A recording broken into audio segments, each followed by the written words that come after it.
Hey everyone, this is Rohit, and thank you for joining me for another episode of The Identity Navigator.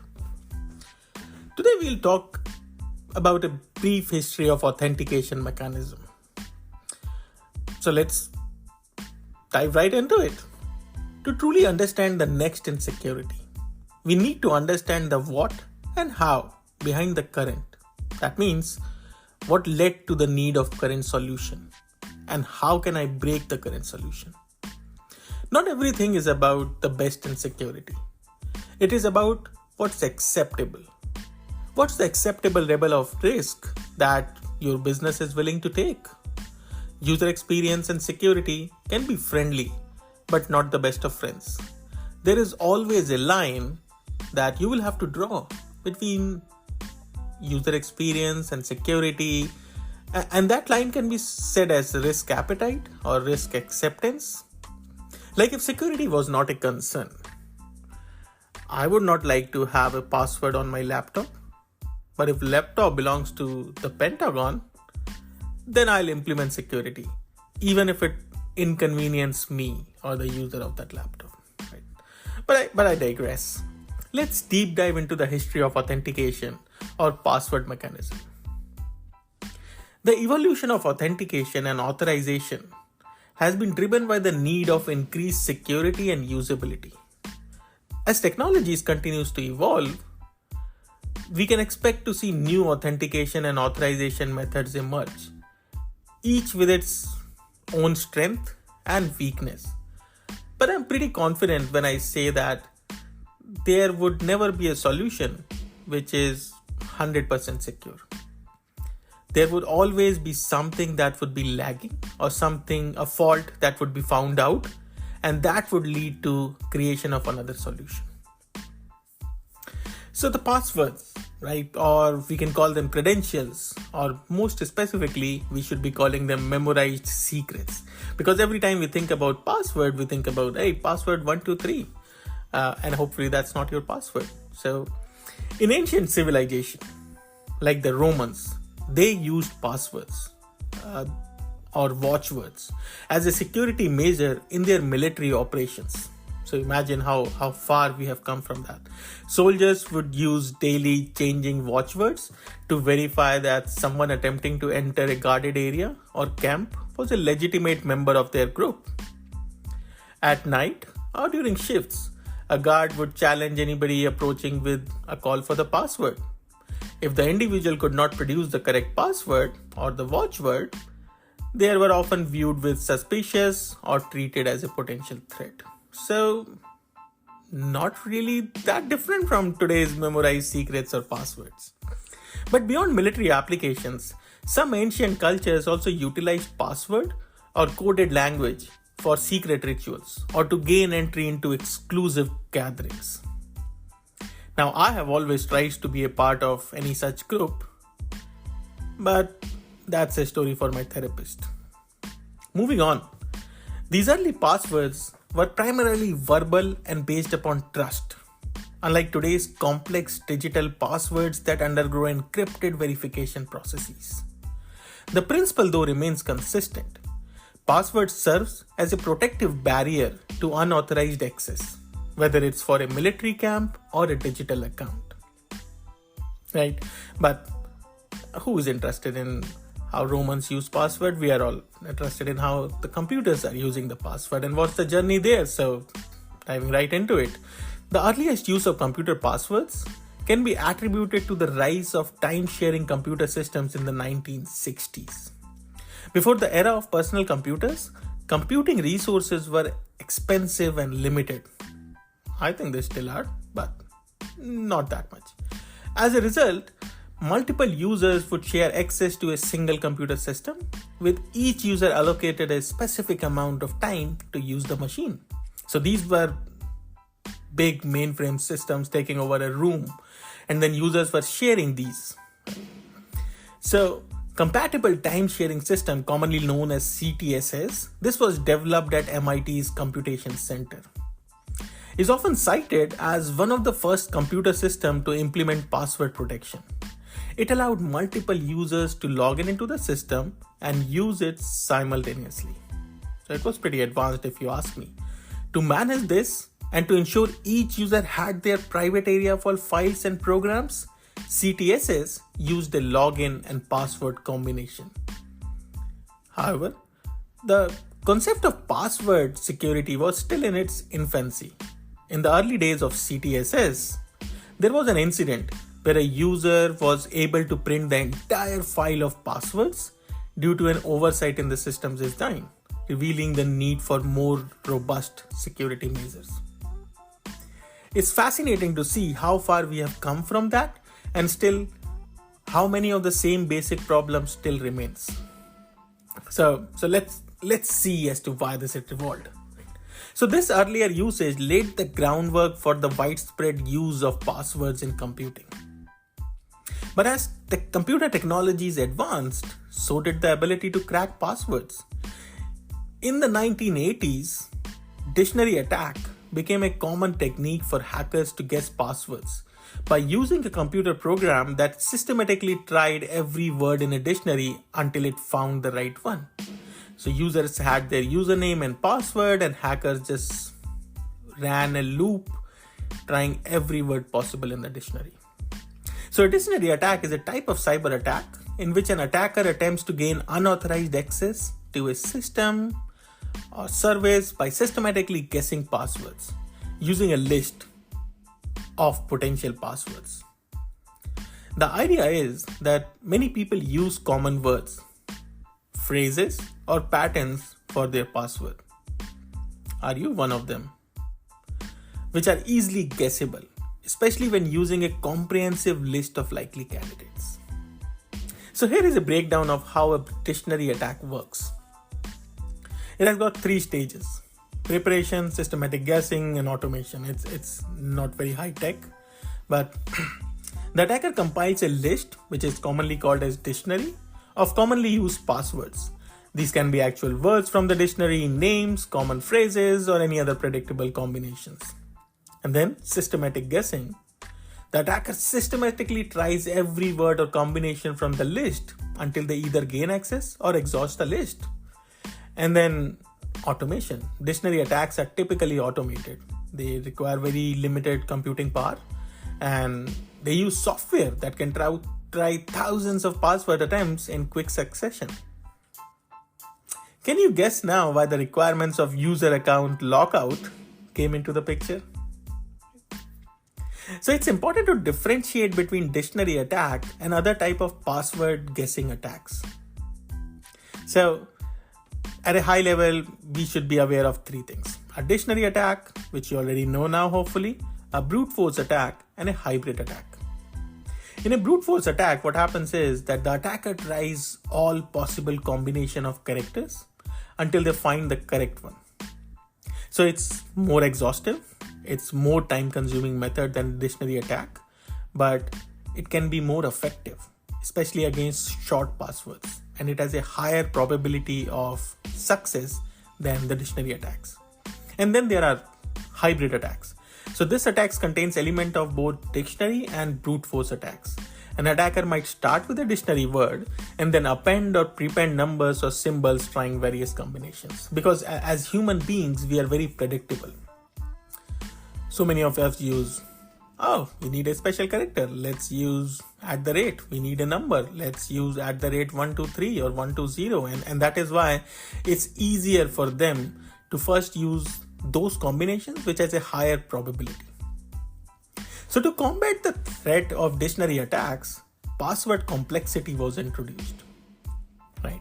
So you went from the Romans to the shared passwords, CTSS, MIT, dictionary attacks, brute force, hybrid, that led to the password complexity. This meant that the password needed to be longer and include a mix of uppercase and lowercase characters, numbers, and special characters to make them more difficult to guess. So basically what we are trying to do is we are trying to decrease the probability of an attacker cracking our password. Now, can this probability ever be 0? With the rise of online banking and other sensitive digital transactions, 2-factor authentication was introduced in the early 2000s.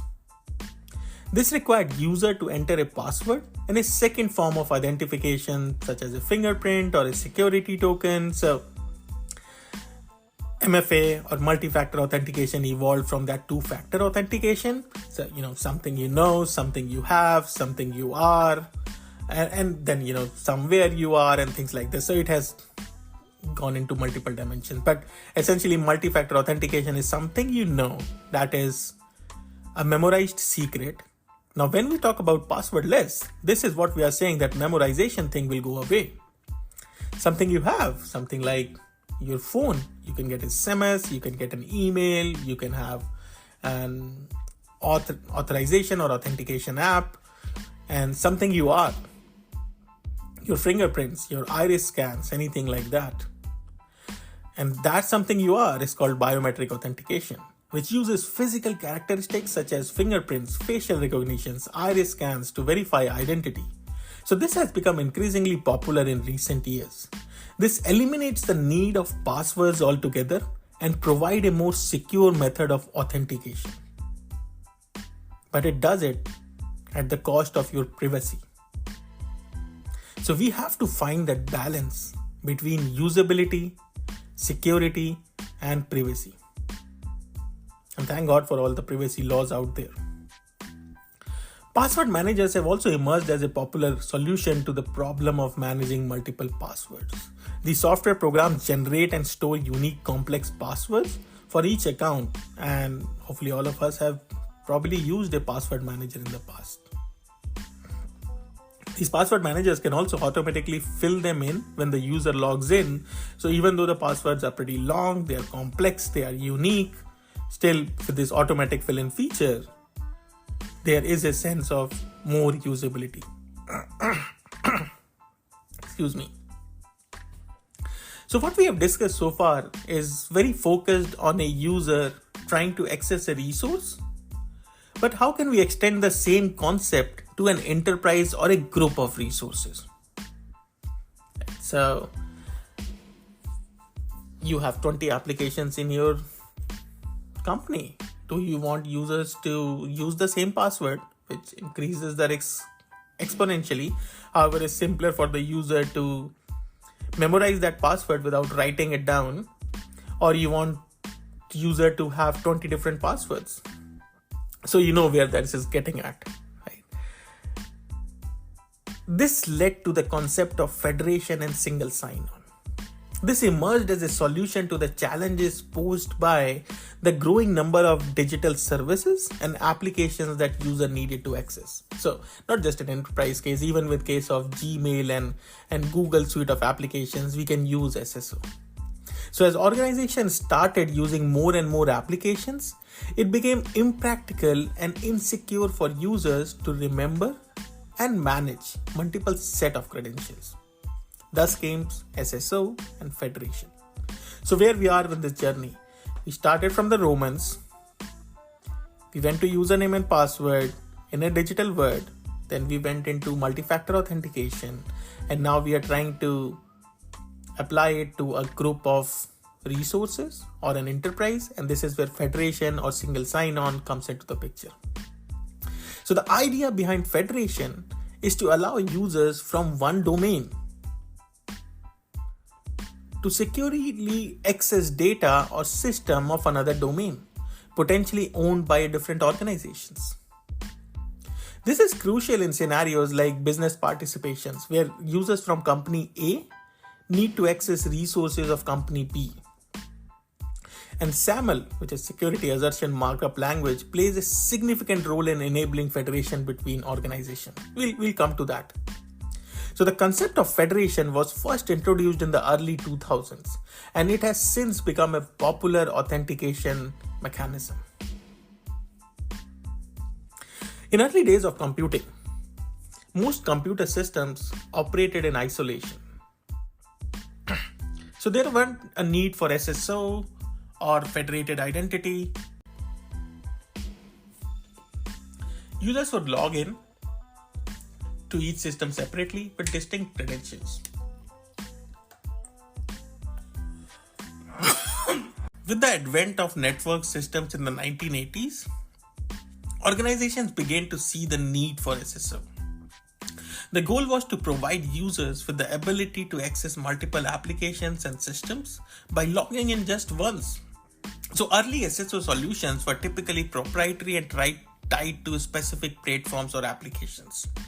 Right? So we start using username and password. An SSO is basically in one domain or specific to a domain, or you can call it security realm, and federation is more across different security realms or different organizations, right? So SSO came first and then the federation. Today, these concepts could be used interchangeably. But when we mean SSO, we mean a single realm, a security realm, and when we say federation, we mean more than one security realm. Now, since these SSO solutions initially were proprietary and tied to specific platform, this led to the emergence of standards. Now think about this. We'll come back to this a little later. But why did we need standards in the first place? Right? And now when we bastardize our authorization or authentication solutions and deviate from the standards, we are essentially creating the same problems that we had in 1980s. So by the late 1990s and early 2000s, with the increase in number of web applications, this led to an increased need for SSO. So industry standards started to emerge to address this. One of them was SAML, or Security Assertion Markup Language. This was introduced in 2002, and it became a foundational standard for federated identity and SSO for web application. So how would you explain SAML to your 5-year-old? Imagine you have a special toy box at home where you keep all your favorite toys. But to open this toy box, you need a special key. Your mom and dad have a master key that can open many boxes in the house, including your toy box. So your favorite toys are in a box that is locked. It needs a special key and your mom and dad have the key. Now imagine you go to your friend's house and they also have a special toy box. Instead of taking your key everywhere, your parents came up with a smart plan. When you go to your friend's house, your parents give your friend's parent a note that says, "This is my child and they are allowed to play with their toys." So now your friend's parents know that you are allowed to play with your toys. So when you want to play with your toys at your friend's house, instead of using a key that you had to carry and had to take a risk of losing it, you just show the note to your friend's parents. And the note said, "My kid is good. Give him the access, or give her the access, or give them the access."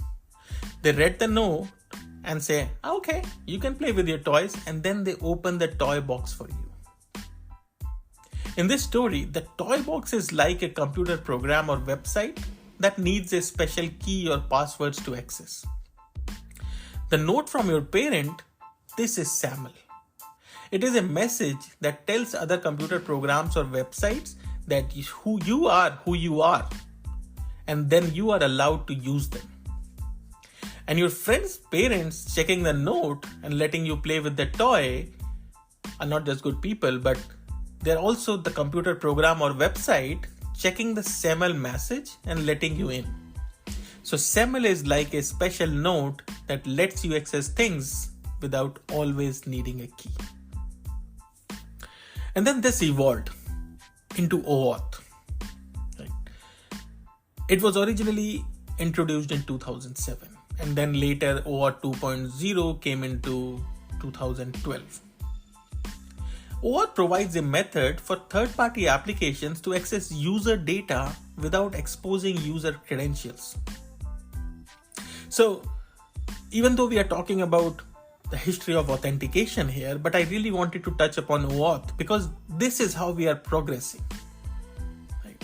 You don't want everybody to be aware of your passwords. You don't want your kid taking that key with them, right? So that is how SAML came in. And now it is about delegating. Somebody wants to be able to post stuff on behalf of you on LinkedIn, or post some of your tweets without deleting the other tweets. So this is like an authorization or a delegated authorization type of mechanism coming into the place, right?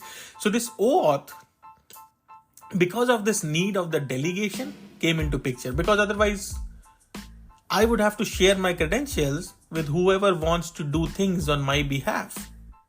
And that would mean that they have complete access. Thus the need of OAuth. So OAuth is an authorization framework that allows third-party applications to access resource on behalf of a user. And since its inception, OAuth has since become a widely adopted standard for web and mobile applications. If you are an identity practitioner, I am pretty sure you must have heard of OAuth. If you are an IT executive, trust me, OAuth is the shit. Alright, now how do we understand OAuth? Imagine you have a big box of crayons and you want to share some of them with your friend.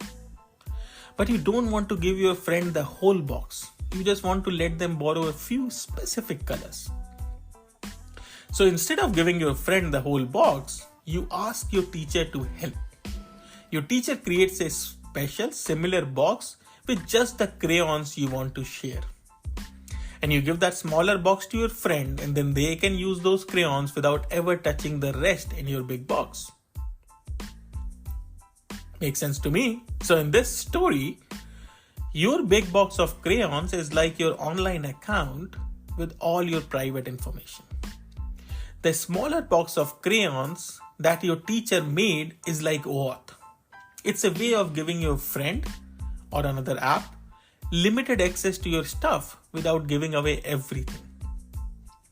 And your teacher is like the online service that helps make sure only the right crayons are shared and everything else stays private. So OAuth is like a special smaller box that lets you safely share some of your things without giving away everything. It has a twin. It's called OpenID. So OAuth is all about delegated authorization. Now you understand why did we even need OAuth? Because you don't want to share all your crayons with your friends. But OpenID, which was introduced in 2005, it allowed users to be authenticated by cooperating sites using third-party services. Does it make sense? Authenticated by cooperating sites. I don't know. Let's deep dive a little bit into this. So this was introduced in 2005 and this is an authentication. So imagine you have a special membership card for a big playhouse. This card has your picture and name on it, and with this card, you can enter the playhouse anytime and enjoy all the games inside. That's fancy. Now imagine that there are other fun places in town. An ice cream parlor and a toy store. So instead of making you get a new card for each place, these places have a deal with the playhouse. If you show your playhouse card, they know you are a good kid and they let you in without needing another card. Similar to like a driver's license issued by DMV can also be used at airport to prove who you are. So in this story, your playhouse membership card is like OpenID. It is a way to prove who you are. The playhouse is like the website where you first got your OpenID. And the ice cream parlor and toy stores are like other websites that trust the playhouse card and let you use your services without making a new card. So OpenID is like having one special card that many fun places accept, so you don't need a bunch of different cards.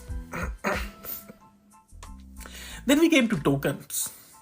So tokens are used to authenticate users and also authorize access to resources.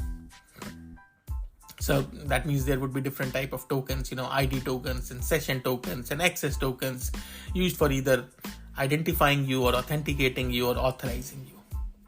The use of tokens has been around since the early days of computer networks, but they have become more widely used in recent years with the rise of web APIs and microservices. Right? So token is a generic concept. But when you really look into how are you implementing that token, those are the concepts which are implemented today. With something like a jot, which is spelled as JWT or JSON Web Token. So these are a type of token that is used to authenticate and authorize access to web APIs. Super special stuff, super important stuff, especially if you have microservices architecture. You need to look into the right way to implement JWT in your organization. JWTs were first introduced in 2010 as a way to simplify the process of exchanging authentication and authorization data between parties. We'll deep dive more in one of the future episodes as to what constitutes a JWT, what is the good type of, or what is the good usage patterns for JWT, and what are some of the gotchas that you have to think through. But for now, I think you get the point. API keys are another type of tokens. So these are a type of token that is used to authenticate and authorize access to web APIs, and they are typically generated by the service provider and are used by developers to access the APIs. So these are, in generic terms, a password for an API. I'm not a big fan of API keys, but they do have its advantages. And sometimes, or in most of the times in any organization, you would see a mix of API keys and JWT tokens being used for authentication and authorization. Ideally, you would like to have no API keys in the system. That's the goal. And that's a good goal to have. But you would see a mix of them. The red flag is if you're only seeing API keys in your ecosystem, you need to start looking into the JWT. So JWT and API keys differ in multiple ways. I'll just highlight some of them. JWT contains a payload that encodes claims. Claims as in, this is the user, this is their user ID, and whatever you want to contain, the information about the user or anything else for that matter, that is a claim inside a payload. An API key is just a long string of random characters. It doesn't encode any specific data or claims like a JWT. It just tells you that this API has access to this resource.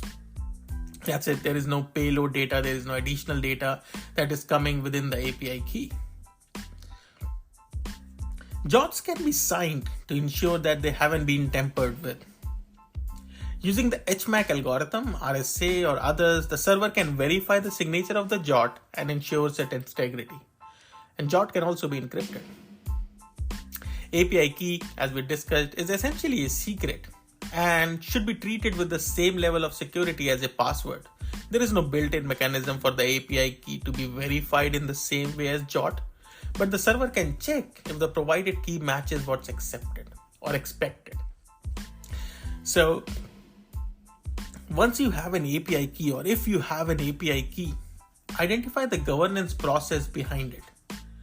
Who creates it? Who manages it? Who rotates it? What's the lifetime of an API key? Things like these are super important, because if somebody has access to the API key and API key do not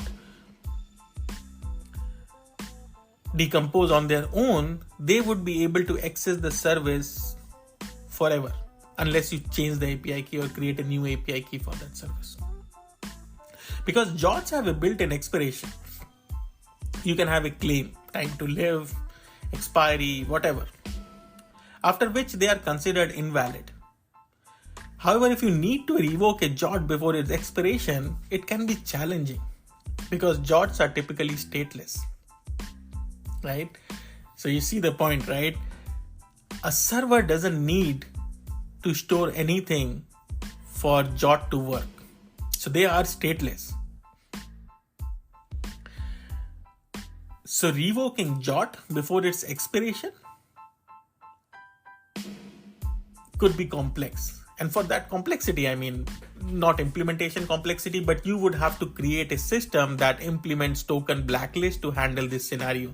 So you are still using or storing something on the server side maybe, which defeats the purpose of its being stateless. But we'll talk about the best practices. Now, API keys can be valid indefinitely or until manually revoked. Revoking an API key is straightforward. The server can simply remove the key from its list of valid keys. So you see, there are trade-offs. It's not like API key is all bad and JOT is all fancy.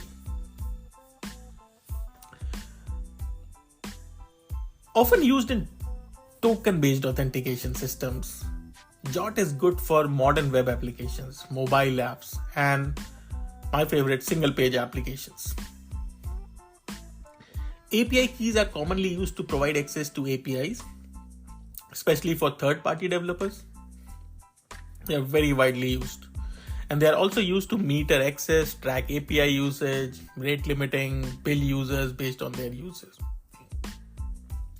So in summary, while JOT tokens and API keys both deal with authentication and access, JOT are more sophisticated and can carry claims. They are stateless, whereas API keys are simpler and act as a straightforward access control mechanism. Depending on the specific requirements of a system, one might be more appropriate than the other, or in some cases, they might be used together. And just FYI, I'm a little under the weather, so my apologies for clearing my throat every now and then. I do not have a fancy condenser mic. I do not have a fancy recording drive. This is because when I thought about creating this podcast, what I've done in the past is I have procrastinated. Like, I wanted to learn Python a few years back and I was like, I need to have the best Python IDE. I was about to buy a new MacBook, so I'll set everything up, and then one day when everything is set up, I will start learning Python. I'll download the courses, I will identify what the best books are, and once everything is ready, I'll start doing that. And this has been a case with so many things in my life. I procrastinate to find that ideal setup before I start doing something. And that, my friends, is called toolbox fallacy.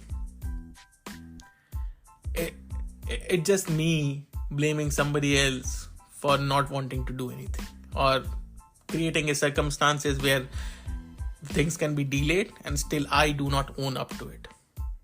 So that is why when I started to think about creating a podcast, I did not go in and buy the best recording tools or condenser mic or anything else. I will probably someday if you folks give me enough love. But for now, it's just my iPhone and it is good enough. Alright, so that was TMI. Apart from JOTs and API keys, we also have some other things. Certificates. PKI is a big topic. Now, is it an IAM topic? I strongly feel that the PKI team or the certificate team should be managed by the IAM teams or IAM leaders. But I've not seen that implemented at many places. So, digital certificates are used to authenticate the identity of a user or device, similar to JOTs or an API keys or anything else. Now, they are issued by a trusted third-party certificate authority and are commonly used in HTTPS connection to secure web traffic. You must have heard about Kerberos.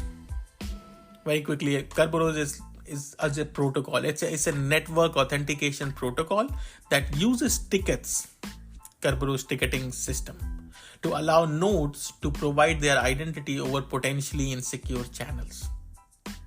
And then Radius. It's again a protocol. It stands for Remote Authentication Dial-in User Service. It's a networking protocol providing centralized authentication, authorization, and accounting management. AAA. Now, today's SSO solutions are more sophisticated and support a wider range of applications and platforms, both on-premise and in the cloud. Cloud-based identity providers like Azure AD, Okta, Google Identity Platforms, they offer SSO capabilities across a vast range of apps. These are inbuilt. And with the rise of mobile devices, there is also a focus on providing SSO across different device types. So, we spoke a little bit about federations and single sign-on and ways of doing that. Now, when you are implementing it, think about your risk appetite. What is the level of risk that you are ready to take? And that would really define how much money you would like to spend. And then think in terms of user types. What do you want to do for enterprise identities? What do you want to do for the business, for different organizations like B2B use cases? What do you want to do for the customers? So B2C use cases. What do you want to do for partners or resellers or retailers? Something like T-Mobile having a partnership with Best Buy. And then what do you want to do for guest accounts? So first think in terms of what is your risk appetite, and then what is the user type. Technology is simple. These are hard things. Now, concerns and challenges with the SSO. The primary concern is that if a malicious actor gains access to a user's SSO credential, they can potentially access all applications linked to that SSO. So that is why SSO is or should always be used with a multi-factor authentication. Now, this multi-factor authentication could be seamless for the user, right? They could be logging in from their laptop only. Then we are not challenging the user with an SMS or an email. So multi-factor could be seamless, but it is always a good idea to pair your SSO with an MFA. And the evolution of federation and SSO underscores the ever-shifting balance between convenience and security in the digital realm. As the digital landscape continues to change, SSO and federation technologies will likely adapt to meet new challenges and user needs. There would never be a perfect solution. With the advent of quantum computing, it will be so much easier to break encryption algorithms, and we will come up with something new. I'm very sure of this. What are the other things in the history of authentication? Or should I say a brief history of authentication? Risk-based authentication. So risk-based authentication uses machine learning algorithms to evaluate the risk level of a login attempt. So if I'm logging into my bank account from my home device that is already known to the bank, they might not give me a second factor authentication. But if I'm logging from a different device or from a different geographical location where I normally am not, it can identify that there is a higher risk and provide me an additional authentication step. Behavioral authentication, I think this would be gaining a lot of traction with the new machine learning algorithms and increased computational power that we have. So this analyzes users' behavior and identify patterns that are unique to that user. So things like your typing speed, mouse movements, device usage patterns. Do you swipe from left to right, up to down, right to left, and things like this. The things that we cannot even think about emulating if we are trying to mimic somebody else. So that is a very fascinating field for me, and I'm really looking forward to what's next in this space. And then another is adaptive authentication. Adaptive authentication is a type of authentication that adapts to the user behavior and the context of the login attempt. It uses machine learning algorithms. Probably I'm using machine learning too many times. So it just uses algorithms to evaluate the risk level of a login attempt and adjust the authentication requirements accordingly. So we went from everything from username and passwords to two-factor authentication, multi-factor authentication, certificates, Kerberos, Radius, JOT tokens, API keys, SSO, federation, delegated authorization, OAuth, OpenID. There is just one thing that I want to cover more. So aren't cookies used for authentication? Every time we think about authentication, we have heard about cookies in the same breath. So cookies are a mechanism for maintaining state information between web pages or between web applications and web servers. They are not typically used for authentication purpose. Think of them like a container, but they can be used to store session IDs or other temporary authentication tokens. Right? So cookies are the containers. When a user accesses a web page, the web server can send a cookie to the user's browser. A cookie is a fancy word for just a small text file that contains a unique identifier or other information that could be used to identify the user or their session. The browser stores the cookie on the user's device, and on subsequent request to the same website, the browser includes the cookie in the request headers. This allows the web server to identify the user or their session and provide personalized content or maintain state information. So cookie can be used for multiple purposes. It could be used for remembering user preferences or tracking user behavior for analytics. They can also be used for authentication by storing a session ID or other temporary tokens. However, cookies are not a secure mechanism for authentication, as they can be intercepted or manipulated by attackers. For this reason, cookies are typically used in conjunction with other authorization or authentication mechanisms such as passwords or tokens. So what we need to really understand here is cookies are not an authentication mechanism per se, but they can be used to store temporary authentication tokens or other state information that is necessary for authentication purposes. Someday, if and when we will get a chance, should really deep dive into browser security. There are so many things that today's modern browsers does for us in terms of security that if we had to implement all of them from scratch, it would be such an Herculean task. So every time I open a browser, I am actually thankful to all the developers that did that. I'm being maybe a little dramatic, but I really respect the browsers and how they provide us security. So not every time when I open, but every time I have a discussion about this. The most important point to note with everything that we discussed is that all of these things can be broken. You need to decide the risk appetite of your business. But most importantly, and this is really important, the devil is in the details. How are you sharing your API keys? How often do you rotate them? How are you signing the tokens? What is sent back in the claims? What is your cryptographic source of truth? Are you using the same token over and over? What is your time to live for a token? What is your expiration duration for a token? Those are the things that needs to really be looked at. As I said in the last episode, identity is known by all, but understood by few.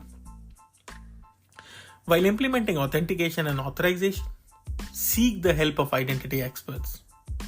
And I'm not saying this to save my job, but use best practices.